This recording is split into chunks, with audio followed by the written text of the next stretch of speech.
Hello everyone. So in the last lectures of kinematics, we studied about the motion of an object. We studied about the average speed, average velocity and average acceleration of an object. Okay.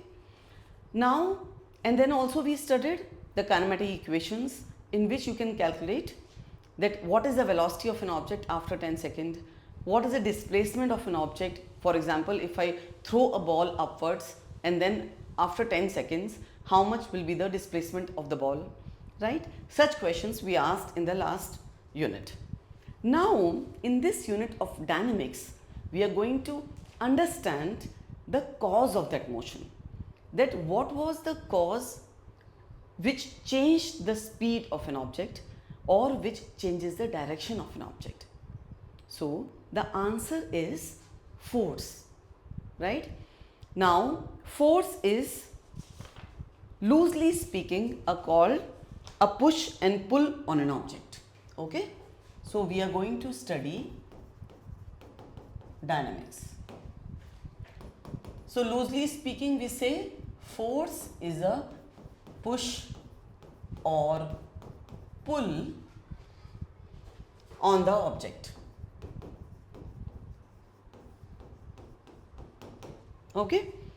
The relation between the force and the acceleration caused was first understood by Isaac Newton. Okay?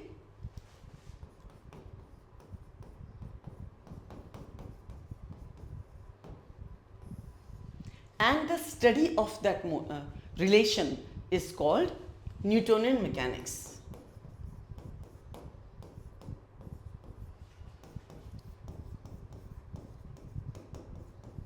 Okay? But this Newtonian mechanics, it does not apply to all the situations. It is applied only when the speeds of the object are much greater than the speed of light. You will study later on, okay? And when the speeds of the object, they approach the speed of light, then Newtonian mechanics fails and we have to use Einstein theory of special relativity. It does not mean that Newtonian mechanics is wrong, okay? It is not applicable in that domain. That is the meaning of this, okay? And also, for example, if we go up to the atomic scales and we try to study that, then we need to use quantum mechanics. Then we cannot use classical mechanics if you are going to study the interactions at the atomic scale. So, this is the similar kind of an example. Now, before this Newtonian mechanics was formulated, they thought that a force was required to move a body with a constant velocity. Okay? They thought that the natural state of an object is at rest. So, but from different kind of observations like that, if I push a book on the table, what happens? It will stop after some time, right? Now, if I push another object, for example, on an ice table, it will go much further and then it will stop. But if I push an object on an air hockey table, okay, you might have seen there is a game called air hockey in which you strike the pucks and then they can go very far. So, if we take a very long surface which is frictionless and we push an object, then we see that it will go much further away. So, all these observations, they led to the conclusion that in order to move a body with a constant velocity, it will keep on moving if no external force acts on it. And all these observations, they led to the formulation of Newton's first law. So, what is Newton's first law of motion?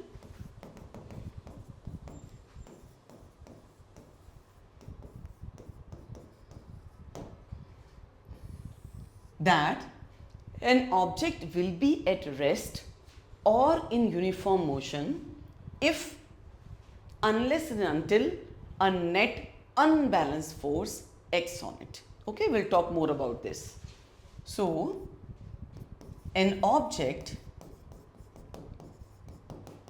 will be at rest or in uniform motion Okay, we have understood in the last lectures of kinematics that what is the meaning of uniform motion. So the meaning of uniform motion is when the object has a constant, moves with a constant speed. The object covers equal distance in equal intervals of time. Okay, so an object will be at rest or in uniform motion unless and until a net unbalanced force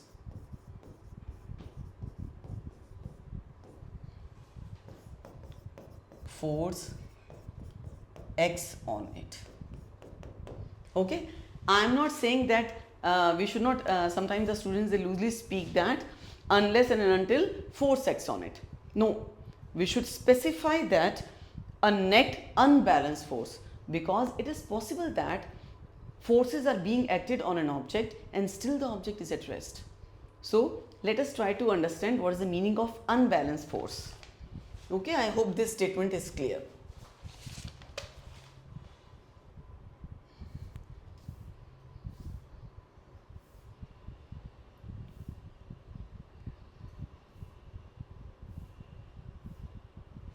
Okay, so for example, there is an object kept on the table of 5 kg. Okay, we'll talk more about force. We will see that the unit of force is Newton. Okay, now for example, if force F1 is acting on this object and another force F2 is acting on this object. Okay, if F1 is equal to F2, for example, is equal to 10 newtons, okay, I am just taking arbitrary numbers, then these two forces are called balanced forces. For example, if there is a very heavy block on the floor and I am pushing it from one side with some force, and there is another person who is pushing the block from the other side with the same amount of force, then we won't be able to move the block, right? So basically these are called balanced forces. Okay, so if the force is balanced, then the object which was at rest will be at rest. We won't be able to move the object. That is why Newton's first law says that you require a net unbalanced force in order to move the object from rest. Or if an object is moving with a constant speed and then you apply two balanced forces, say equal and opposite forces on that object from both the sides, then the object will keep on moving with the same speed. Okay, you won't be able to change the speed of an object. That is why when, okay, so that is why when, for example, if there is an object, one person has to apply more force compared to the other person in order to move the object or to speed up the object. Okay, so these are called balanced forces. Now if F1 is 10 newtons and F2 is 5 newtons, then what will happen? F1 is more than F2, then these are called unbalanced forces.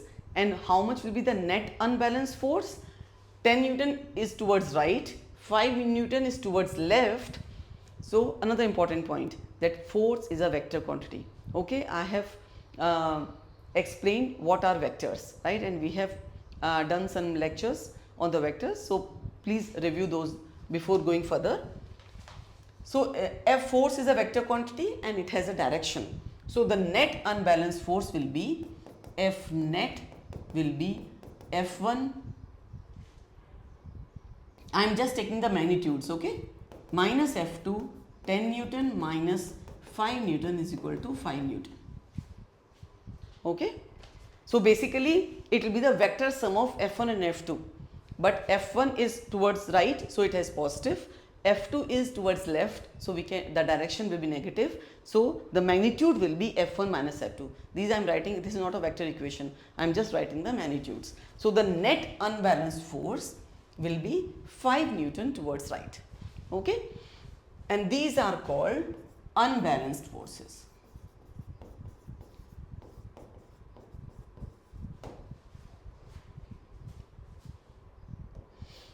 So now you will be able to move the object if that force is sufficient to move the object.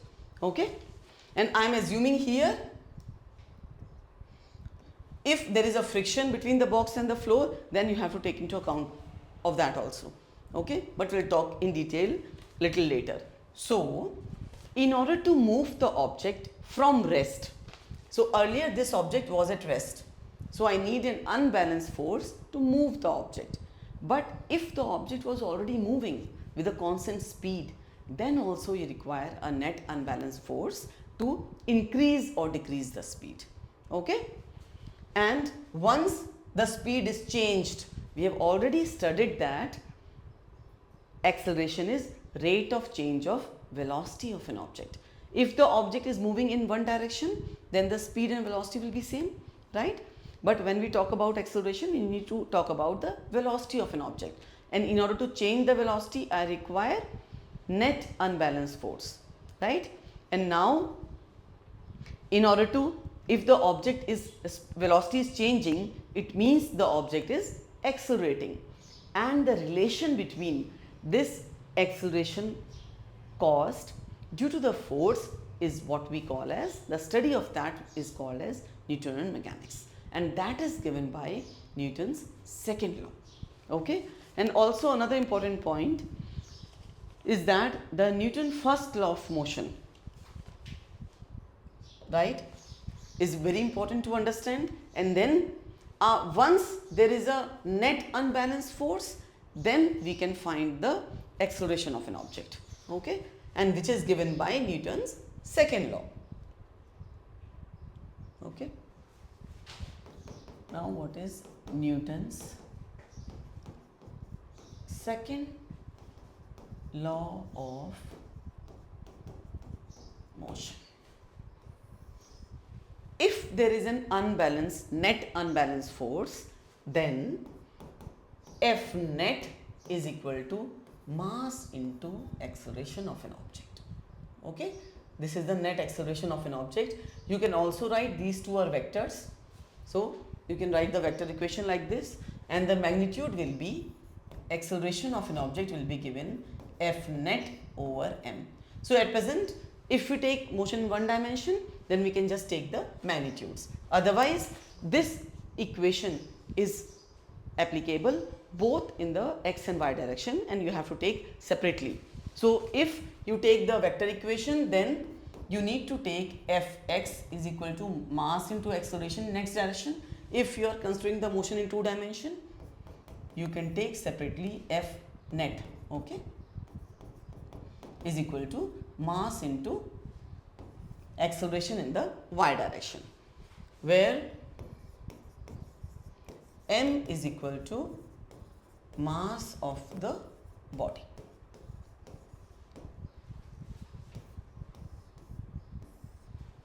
This is how we can calculate. There is no derivation for that. Okay, this is a postulate, that Newton's second law of motion, and we can calculate the acceleration of an object by this relation. And what will be the units for acceleration? If we take mass to be 1 kg and it causes an acceleration of 1 meter per second square, then we can define the force required to be 1 Newton. Okay, so the units will be Newton per meter, okay, sorry, Newton per kg, or the unit for acceleration is meter per second square. Okay, and the unit for F is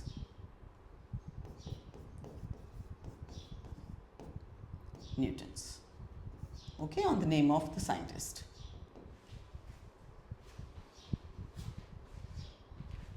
Now let us see how to calculate the acceleration of a body if some force is being applied on an object. Okay, so for example, if I take an object of 5 kg and 1 Newton force is being applied on an object. Okay, I am taking the surface between the box and the floor to be frictionless. Then how do I calculate the acceleration? F net over mass. Net force is 1 Newton over 5 kg, that will be 1 over 5 or 0.2 meter per second square. That will be the acceleration of a body. It's a very simple problem. Now instead of one force, if two forces are being applied on the body, then how do we calculate? Let us take another example. If there is an object of 5 kg and here 3 Newton force is being applied and here 2 Newton force is applied. Okay. So how do we calculate the acceleration? F net over m. Net force will be 3 Newton towards right minus 2 Newtons over 5 kg. Okay. So now again the net force is 1 Newton and that will be 5 kg, 0.2 meter per second square. Okay. So this is how you have to calculate the acceleration of an object, or we can calculate the acceleration of an object if we know the forces acting of an object. So if there is a net unbalanced force, then the acceleration, the body will accelerate. If both the forces are balanced, instead of 2 Newtons, if I take 3 Newtons, then 3 Newton minus 3 Newton will be 0. And that's what we said, that if the forces are balanced, then the body will not accelerate. Acceleration will be 0. Okay? Okay, very good. So now we will talk about different kinds of forces. Before going further, we will talk about different kinds of forces acting on the body. Okay?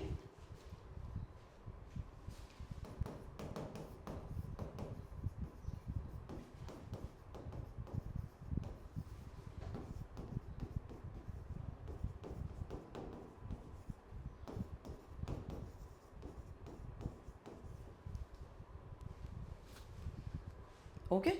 So now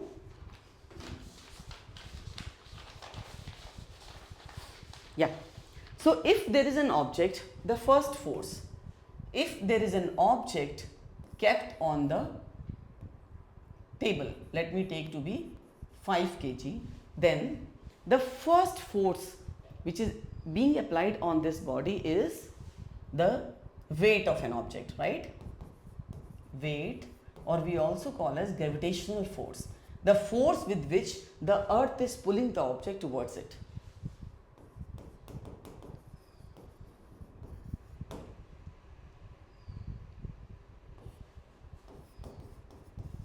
Okay, and that is how much? So the force with which the earth is pulling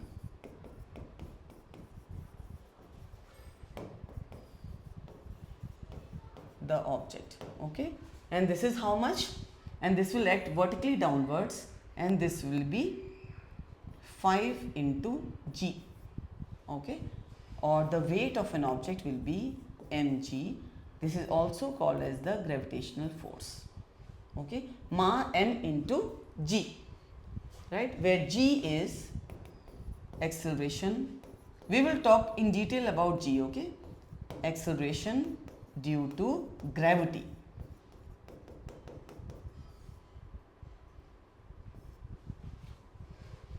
And its value on the surface of the earth, we take the value of g as 9.8 meter per second square. Okay, how this value comes into picture, that also we will learn in the chapter of gravitation. Okay, and this value is constant on the surface of the earth. You cannot take, for example, if you are going on the Mount Everest, or if you are going 100 kilometers above the surface of the earth, then you cannot take this value to be constant. Or if you are digging deep into the earth, then also you cannot take. Why? We will talk more about that. Okay. So this is 5g, or if approximately sometimes in problems we can take g to be 10 meter per second square, then the weight of this object will be how much, the gravitational force will be approximately 50 newtons, right? So if any object is there, its weight will act, or its gravitational force will act vertically downwards. Now if this object is kept on a table, okay, and its weight is acting downwards, then there is an, if only this force is acting on this object, then this will be a net unbalanced force, then this object should go into the table, right? But this object is at rest. How it is possible? Think, just pause the video and think. It means that there has to be, the object is at rest, and this is only possible if the forces are balancing each other. So there has to be another force which balances this gravitational force, and that is the another kind of force which we study, known as normal. Okay, so the second most important force which we see in mechanics problem is the normal force. What is the normal force? It is the force which acts perpendicular to the surface, okay, and the force which the surface is exerting on the object. So here in this case, and how much is the normal force? If the object is 5 kg and this is 50 newtons, then in this case the surface will apply 50 newtons on this object, because the object is at rest, okay. So this is the normal force. It always acts perpendicular to the surface, okay. The amount of force which the surface acts on the object. Now these two forces are balanced. Please do not think that always the normal force will balance the gravitational force. Normal force will balance the gravitational force if there is no other force in the vertical direction, only in that case, okay. If there is any other force acting in the vertical direction, then normal force will not be equal to the gravitational force. Only for this case, here the normal force will be equal to the gravitational force. We can take, because there is no other force, we will see many examples. For example, the accelerating lift, okay, we will see that the normal force will not be equal to the gravitational force, okay. Now let us take one more example for the normal force. For example, if there is an object of 5 kg and there is an external force acting, let me take 5 newtons, okay, then this will be how much? 50 newtons, the gravitational force. This will be how much? 50 newtons will be the normal force, because the object, there is no other force in the vertical direction. And if somebody asks you to calculate the acceleration of this object, then in y direction there won't be any acceleration. The acceleration in x direction will be net force in the x direction over mass. That will be equal to 5 newtons over 5 kg 1 meter per second square. 1 newton per kg is equal to 1 meter per second square, okay. So this much will be the acceleration. And how much will be the normal force in this case? 50 newtons, because there is no other force acting on this object. Now, but if I take another example where this is 5 kg object, okay, the force is applied at an angle, for example 60 degree, okay, and how much force is applied? 10 newtons. Now we have learned in vectors that if a force is there, if a vector is there at an angle with the x-axis, then we can resolve the vector in x and y direction, okay. Please go back and review the lectures. For example, if there is a vector f here and it makes an angle theta with x-axis, then this vector can be resolved into two components. If I drop a perpendicular on the x-axis, the component will be f cosine theta, and here the component will be f sine theta, okay. and you can check that. So this is f sine theta. So you can, by using the Pythagoras theorem, you can check f cos theta square plus f sine theta square will give you f, right? So this is what is called a resolution of a vector into its components along x and y direction. Now here the force is being applied an angle of 60 degree. Then how much force will be, and somebody asked me to calculate the acceleration in x direction. You cannot take 10 Newton force in the x direction, okay? Then what do you have to do? You have to resolve the forces. So how much force will be there in x direction? It will be the component of the force. And what will be the component of the force in x direction? 10 cosine 60. And there will be another component of force in y direction, 10 sine 60. Okay? In such a case, if somebody asks me to calculate the acceleration in the x direction, then how do I calculate? To calculate the acceleration in x direction, I just need to know the forces in the x direction. How much is the force in x direction? 10 cosine 60, right? So F net x over m. That will be F cosine 60, and F is how much? 10 over 5 kg. Please check the lectures on basic trigonometry, okay? You will see that cos 60 is half. So 10 into half is 5 newtons. So this will be newtons, okay? 5 kg. Again you will get 1 meter per second square. But here in the earlier case the force was 5 Newton in the horizontal direction. In this case also the force is 5 newtons in the horizontal direction. But what was given to us? 10 newtons at an angle of 60 degree. Okay. Another important point to understand is that in this second case, in the first case, the normal force was how much? Sometimes people write F normal force as this, and they also write N like this also. Okay. So whatever you like you can use. The normal force is 50 newtons in this case, and gravitational force is also 50 newtons. They both balance each other, right? But in the second case, the normal force is not 50 newtons. Why? Because the object, there is no acceleration in the y direction. So the forces should balance, right? But you have to take into account all the forces. 50 newtons will act downwards, that is the gravitational force. And there is a normal force in upward direction, but there is another force of 10 sine 60 in the upward direction. So what will be the equation? There is no acceleration, all the forces with balance, right? So total upward force will be equal to total downward force. So what equation you will get? How much will be the normal force? 50 newtons plus 10 sine 60. Okay, 60 degree. I am just writing the magnitudes. So 50 plus 10 sine 60 is root 3 over 2. So 5 root 3, right?